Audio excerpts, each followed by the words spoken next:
श्री स्वामी समर्थ.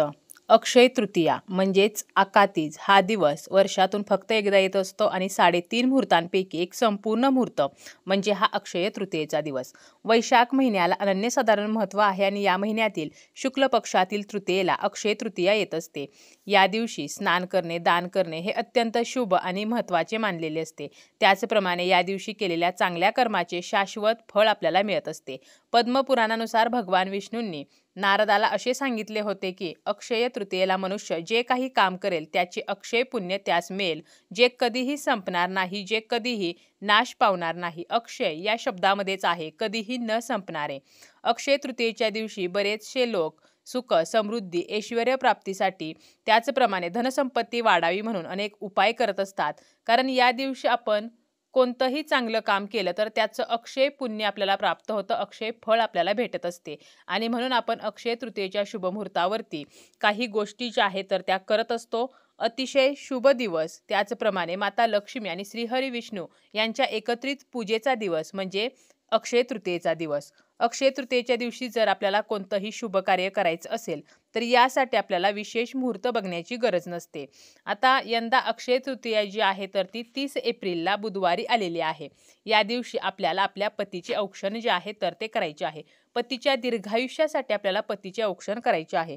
पतीचे औक्षण करताना ते औक्षण कसे करायचे, तसेच का करायचे, औक्षणाचे जे ताट आहे तर ते कसे तयार करावे, ताटामध्ये कोणकोणत्या वस्तू असाव्यात, औक्षण करताना कोणत्या चुका करू नयेत, आपले तोंड कोणत्या दिशेला असावे, कोणत्या दिशेला नसावे, अशी संपूर्ण माहिती आपण आजच्या या व्हिडिओमध्ये पाहणार आहोत. व्हिडिओला सुरुवात करण्या अगोदर तुम्ही जर चॅनलवरती नवीन असाल आणि पहिल्यांदाच माझे व्हिडिओ पाहत असाल तर चॅनलला सबस्क्राईब करा. व्हिडिओ माहितीपूर्ण वाटला तर व्हिडिओला लाईक करा. ज्याप्रमाणे आपण श्रीहरी विष्णूंचे आशीर्वाद प्राप्त करण्यासाठी त्यांची पूजा करतो त्याचप्रमाणे आपल्याला या दिवशी आपल्या पतीचे सुद्धा औक्षण करायचे आहे. पतीचे औक्षण करताना सर्वात महत्त्वाचं म्हणजे आपल्या पतीला सोप्यावरती किंवा खुर्चीवरती अजिबात बसवायचं नाही, पाटावरती बसवूनच हे औक्षण करायचे आहे. आता सर्वात महत्त्वाचं म्हणजे औक्षणाचे ताट कसे असावे. तर औक्षणाचे ताट कसे असावे, त्यामध्ये ताट जे आहे तर ते तांब्याचे घ्यायचे आहे. आपण पितळेचे किंवा स्टीलचे सुद्धा घेऊ शकतो, परंतु आपल्याला जास्तीत जास्त हा प्रयत्न करायचा आहे की तांबा या धातूचे आपण तामण म्हणजेच ताट घ्यायचे आहे. चुकूनही प्लास्टिकचे ताट आपल्याला घ्यायचे नाही. बऱ्याच वेळेला असं होतं की पतीचे औक्षण करायचे म्हणून आपण प्लास्टिकचे डेकोरेटिव्ह ताट घेतो आणि आपण पतीचे औक्षण करतो. बऱ्याच जणी असं करतात, परंतु असं आपल्याला करायचं नाही. तर तांब्याचं किंवा तांब्याचं नसेल तर स्टील किंवा पितळेचं ताट घ्यायचं आहे, परंतु प्लास्टिकचं, काचेचं ताट आपल्याला अजिबात वापरायचं नाही. यानंतर औक्षणासाठी लागतो तो म्हणजे दिवा. दिवा जो आहे तर तो कणकेचाच असावा. कणकेचा दिवा आपल्याला तयार करायचा आहे. त्याचप्रमाणे काही भागामध्ये जेव्हा आपण पतीचे औक्षण करतो तर तेव्हा मुटक्यांनी सुद्धा ओवाळण्याची पद्धत असते. आपल्या भागामध्ये जशी पद्धत आहे तर त्यानुसार आपल्याला मुटके जे आहेत तर ते करायचे आहेत किंवा नाही केले तरी सुद्धा चालतील. जसं की काही भागामध्ये फक्त दिव्याने ओवाळलं जातं तर काही भागामध्ये त्या ताटामध्ये एक दिवा आणि 2 मुटके सुद्धा ठेवतात. आपल्याकडे मुटक्याने ओवाळण्याची पद्धत असेल तर 2 मुटके सुद्धा आपल्याला बनवायचे आहेत. तसेच काही भागामध्ये औक्षणाच्या ताटामध्ये 2 दिवे व 2 मुटके ठेवतात. औक्षणाच्या ताटामध्ये दिव्याला खूप महत्त्व आहे, परंतु आपली जशी परंपरा आहे तर ती सुद्धा महत्त्वाची आहे. आपल्या परंपरेनुसार जर 1 दिवा घेत असतील तर 1 दिवा घ्यायचा, 2 दिवे घेत असतील तर 2 दिवे घ्यायचे आणि बाजूला 2 मुटके जे आहेत तर ते ठेवायचे आहेत. त्यानंतर आपल्याला लागणार आहे ते म्हणजे दिव्यामध्ये आपल्याला तेल जे आहे तर ते घालायचं आहे. चुकूनही तुपाचा वापर करायचा नाही. तूप जे आहे कधी पण आपण जेव्हा देवाला दिवा लावतो तर तेव्हाच फक्त वापरले जाते आणि जेव्हा आपण कोणत्याही व्यक्तीचं औक्षण करतो त्यावेळेला मात्र आपल्याला तेलाचाच वापर करायचा असतो. यानंतर कुंकू ताटामध्ये घ्यायचं आहे, अक्षता घ्यायच्या आहेत. कुंकू जे आहे तर ते आपल्या हिंदू धर्मामध्ये अतिशय महत्त्वाचे मानलेले आहे. अक्षतांना सुद्धा तेवढेच महत्त्व आहे. तसेच आपल्याला सुपारी घ्यायची आहे.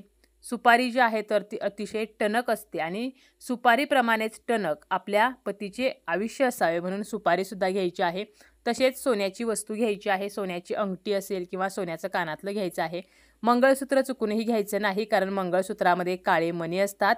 त्यामुळे सोने म्हणून घेताना आपल्याला सोन्याचीच वस्तू घ्यायची आहे जी पूर्णपणे सोन्याची आहे. छोटी वस्तू असली तरीसुद्धा चालेल. यानंतर कापूस घ्यायचा आहे, मिठाई घ्यायची आहे. तर अशा ज्या वस्तू आहेत तर त्या आपल्याला ताटामध्ये घ्यायच्या आहेत.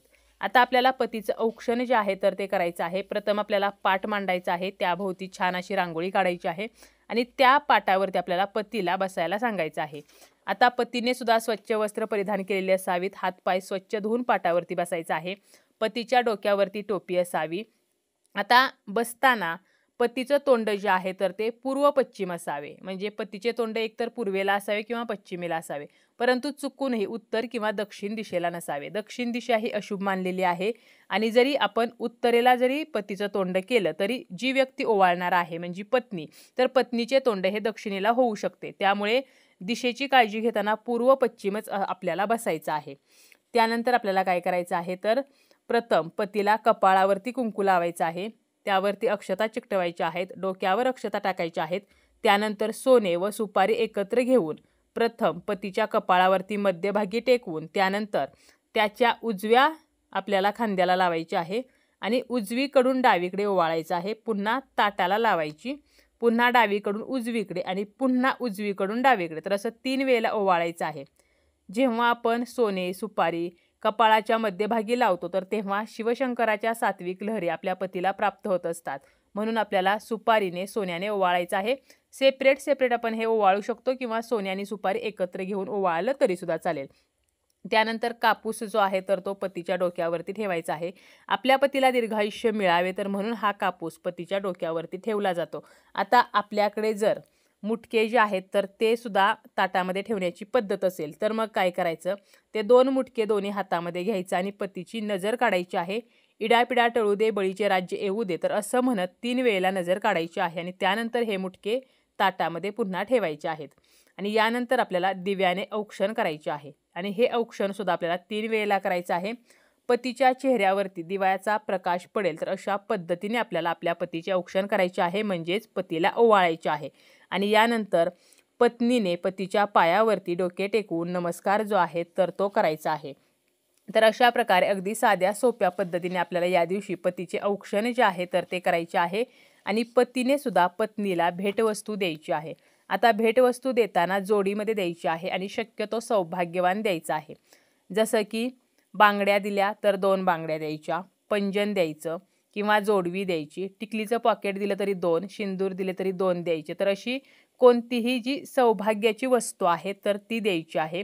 पत्नीच्या अखंड सौभाग्यासाठी आपल्याला हे जे औक्षण आहे तर ते करायचे असते. म्हणजे काय, तर आपल्या पतीला दीर्घायुष्य मिळावं, आपल्याला अखंड सौभाग्य प्राप्त व्हावं आणि पतीने सुद्धा पत्नीला भेटवस्तू जी आहे तर ती द्यायची आहे. इतर कोणतीही भेटवस्तू दिली तरी सुद्धा चालेल, जसं की साडी, दागिने, परफ्यूम, परंतु शक्यतो सौभाग्याची वस्तू जी आहे तर ती प्रत्येक स्त्रीला आवडत असते. त्यामुळे सौभाग्याची वस्तू जी आहे तर तीच भेट म्हणून द्यायची आहे.